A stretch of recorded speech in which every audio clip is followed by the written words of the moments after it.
तर मंडळी आम्ही डबल शेतामध्ये आलोय कारण की आपल्या गायीसाठी डॉक्टर येणार आहेत। तर डॉक्टरांचा फोन आलेला की शेडावरती या, तर कारभारींनी आलेला आहे आणि गायीसाठी गोळी आणि आटा मिक्स करून गोळं करणार आहे। कारण की ती असं काही खाईना, सकाळी पण 4-5 गोळं तिला आट्याचं करून चारले त्या।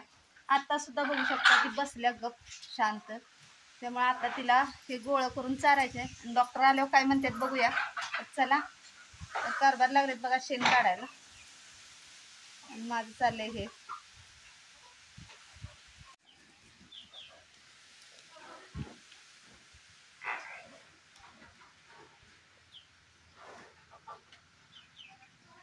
तर मित्रांनो हे बघा, त्यासने झाले सर्दी, तर एक सप्तेवर एक मागं लागतंय काहीतरी।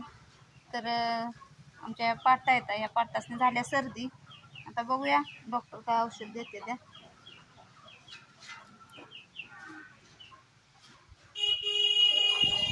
आलं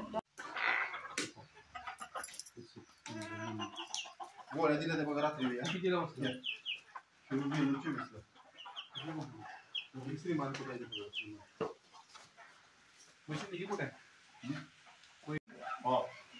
तर आपल्या गाईला टेम्परेचर आहे, सर चेक करायला लागले त्या, बघूया आता।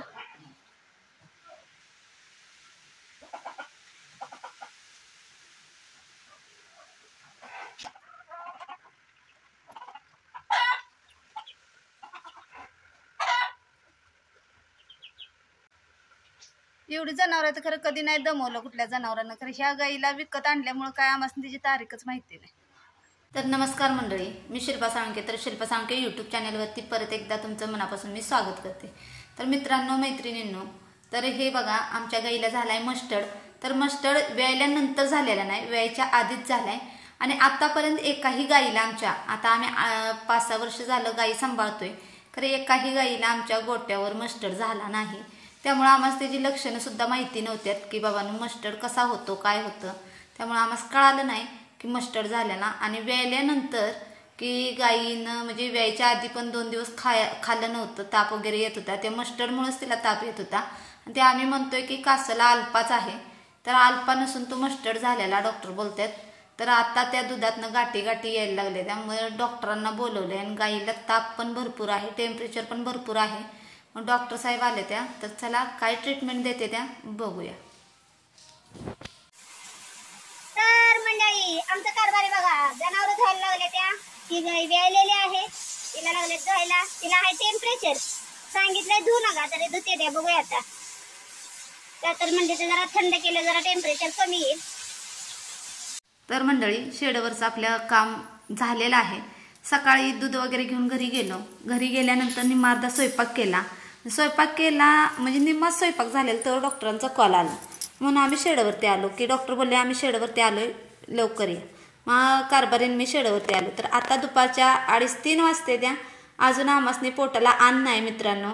तर शेतकरी ब्रँड शेतकरी रॉयल शेतकरी म्हणण्यापुरतं लय भारी वाटतं, तर ज्यावेळेस ह्या व्यवसायात आपण उतरतो त्यावेळेस आपल्याला एका म्हणजे अन्न गोड लागत नाही आपल्या जनावराला जर आजारी पडलं तर। जसं की आपलं बारकं बाळ घरात आजारी पडल्यावर आपल्याला कसं वाटतं, आपल्या घरातला व्यक्ती आजारी पडल्यावर कसं वाटतं, तसं आमचे ह्या जनावरं म्हणजे आमचे घरचे सदस्यच आहेत। ह्या सदस्याला जर बरं नसलं तर आम्हाला अन्नसुद्धा गोड लागत नाही मित्रांनो। आम्ही 2-3 दिवस झाला अन्नसुद्धा सरळ खाल्लेलं नाही। तर मंडळी गाई आतमध्ये होती शेडमध्ये, तर तिथं उठायला आणि बसायला घाबरत होती, म्हणून आम्ही गाईला परत एकदा बाहेर घेतली। तर बाहेर घेऊन आता तिला चारायचं चाललंय की लहान बाळाला आपण घास भरवतो ना तसं आमच्या गाईला घास भरवायचा चाललाय बघा। तर ती पण खायना झाल्या, किती बराच वेळ आम्ही दोघंजण ट्राय करतोय, तिला चारण्याचा प्रयत्न करतोय, कारण की औषधाचा पण आणि आपण थोडं चारलं की तिला जरा तरतरीपणा येईल। कारण की गाईचं दूध आम्ही 7व्या महिन्यात बंद करायचं, ते 8वा महिना संपत आला तरी आम्हाला माहिती नाही की बाबा गाईचं दिवस पूर्ण झाले ते, आणि आता गाई महिन्याभराने वेळ आम्हाला वाटायचं 7वाच महिना आहे, म्हणून आम्ही दूध काढत होतो। आणि त्या तारखेमुळं आमचं लय म्हणजे गाईचा हाल झालाय आणि गाई पूर्ण उघडी पडल्या, म्हणजे की पूर्ण खराब झालेले आहे। आणि त्यामुळं त्यात आणखी मस्टर्ड झाला, त्यात ताप आला, ते सगळं एकदमच तिला लय भारी पडलंय। आणि औषध इंजेक्शन ही पण तिला टोचते ती करते, तर लय वाईट वाटते। खरं काय करायचं मित्रांनो, आपली शेतकऱ्याची जिंदगीच ती आहे की प्रत्येक गोष्ट सोसायची, प्रत्येक गोष्ट संघर्ष करायचा आणि प्रत्येक गोष्टीत म्हणजे दुःखाच्याच गोष्टी शेतकऱ्याच्या बाबतीत येते त्या. सुखाची गोष्ट कुठंतरी घडेल असं वाटतंय, खरं काय दिसणं झालंय पुढं. असं चांगलं दुःख सुखाचं काय तर दिवस येतील असं वाटतं. खरं पुढं आज म्हणतोय आपण आजचा दिवस मावळेल, उद्याचा दिवस उजडेल, खरं काय ते तसे लक्षणं काय पुढं दिसणं झाले ती. तर आमच्या गाईचं बघा किती हाल झाले, लय हाल झाले.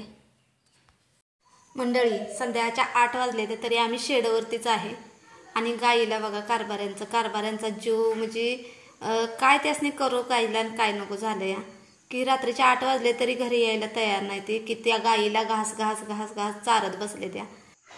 मंडळी गाईचं आमच्या हाल होण्याचं कारण म्हणजे की गाईची तारीख फिक्स माहिती नसल्यामुळं. कारण की ती तारीख आम्हाला फिक्स पुढच्या माणसाने ज्याच्याकडनं आम्ही विकत घेतली त्यांनी आम्हाला सांगितली नाही आणि आम्ही 8 महिन्यापर्यंत गाईचं दूध काढलं. त्यामुळे ही अवस्था झाल्या. तुमच्या बाबतीत मित्रांनो असं काही घडू नये म्हणून मी तुम्हाला सांगते की 7व्या महिन्यातच गाईचं दूध बंद करा, नाहीतर ही अवस्था होऊ शकते.